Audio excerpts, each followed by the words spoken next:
Okay, so the gun might have jammed this time. So I just finished watching Peacemaker season 2. Well, not just finished, I actually finished watching it like last week, but I was busy and so I couldn't make the video till today. Anywho, while I love James Gunn and all that he does, this season is sadly disappointing.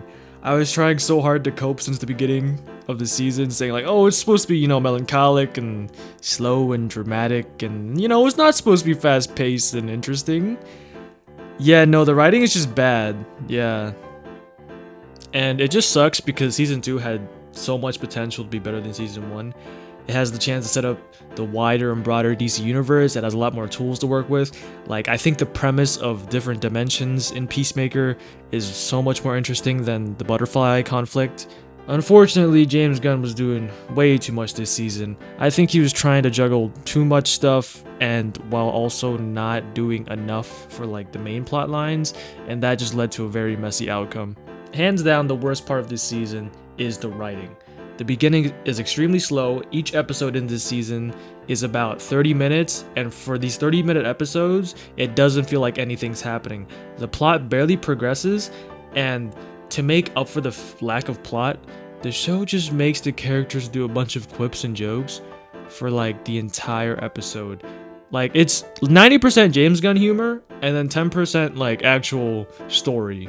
And I'm not saying James Gunn humor is bad, it's just like there's too much of it. I personally, when I was watching it, I was getting a lot of laughs. For example, like Tim Meadows' character, Flurry, I thought he was pretty funny. Like, I thought his bird blindness joke was pretty funny, so like the ongoing jokes worked for me. However, most also didn't hit. Any scene where the characters just go on and on about a rant or a joke is, at bare minimum, cringe and not funny. And because there's not a lot of plot happening in the beginning to the middle of the season, when it gets to the end, the last episode rushes a bunch of character arcs and tries to quickly resolve them through multiple therapy sessions. And it makes sense for Peacemaker to have his character arc come full circle through, talking with the group, because him going into different dimensions is an allegory for suicide. So I think that in itself is done really well, but it would be more impactful if the Peacemaker show had more Peacemaker. I swear you see more side plots and side characters that are not interesting. For the rest of the characters, I could not care less about the personal conflicts because it was ignored, and then it was speed ran, and the last episode while also being crammed into an episode with a bunch of other crap going on. And this is so apparent with Adebayo's character. She has a personal conflict that was introduced in episode 1 or 2 that gets brought up like maybe once. And then at the end of the season, there's a whole scene dedicated to resolving this conflict, and it's supposed to be emotional, but I could care less for it because the season didn't do a good job at building up to it. And speaking about the crap going on in the last episode, most of the episode was dedicated to setting up Man of Tomorrow. It honestly barely felt like a Peacemaker finale because for most of the beginning of the episode, it is dedicated to Rick Flag and his whole thing, but I'm not gonna get into spoilers. There are still a bunch of loose threads hanging, but I won't get into spoilers. But there is something at the end of episode 7 that is just a cliffhanger, and that cliffhanger just doesn't get touched on in episode 8, so it was basically useless. And I was talking to a friend and he brought up the fact that the butterfly conflict that carries with Judo Master's character is also mentioned once in a throwaway line and then just never mentioned again.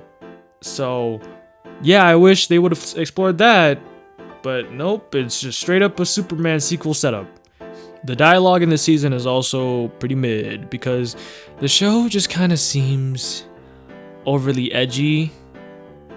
Like, the jokes, the type of language, like they be cussing a lot, like just for no apparent reason at all. Some of the characters are overly edgy. Well, Hardcore specifically, but like she was already edgy in season 1. But also, I think Hardcore's one of the better written characters this season. They spent a lot of time on her, and also her actress, I forget her name, James Gunn's wife. I think she does an amazing job at playing 2 Hardcores, the one in the alternate dimension and the one we know. And I'm gonna say this right now, I do not enjoy watching Peacemaker and Harcourt's relationship. All I can think about is James Gunn is cucking himself. But jokes aside, the entire relationship just seems kind of forced. I kind of got the idea that Peacemaker had feelings for Harcourt in the first season. Like, it's there, like, you can tell. But, you know, I didn't think they were going to build on that on the second season.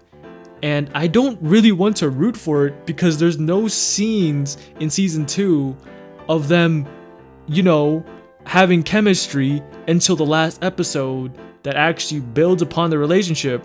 Most of the time, Harcourt is just pushing away Peacemaker, and Peacemaker is there like this little lover boy is like, did it mean anything? Like, oh my god, I can't. Thankfully, the best part of this show is Peacemaker himself. Of course, I would hope. I think John Cena does a great job at acting. I think he has the best performance. And there's just one specific scene, episode 7, where I was like, holy crap, this guy can act. He can act. Like, this is acting right here. And every emotional scene or bit with Peacemaker works because every time he's on screen, it's, you know, it's gonna be entertaining.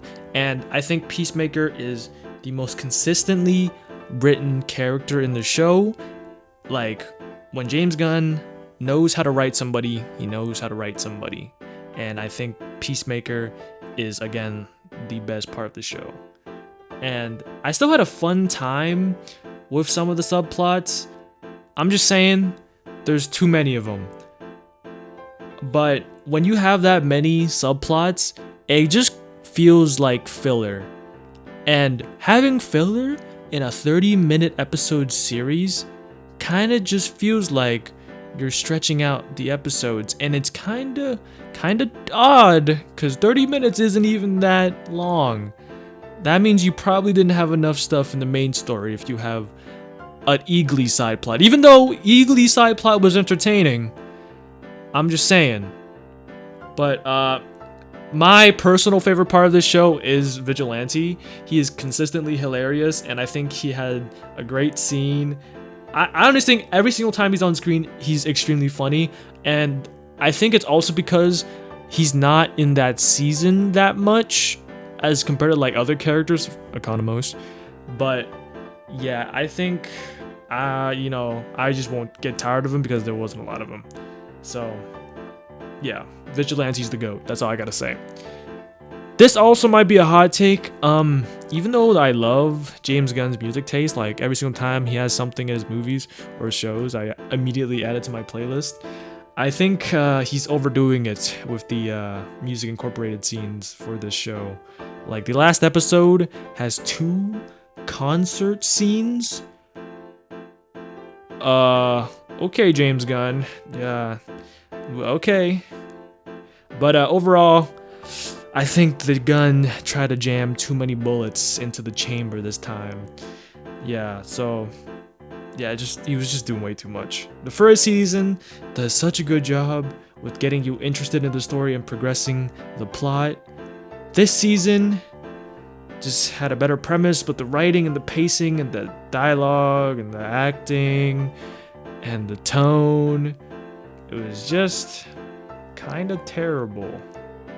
So yeah, I still think the show is extremely fun and entertaining. I've been loving the memes.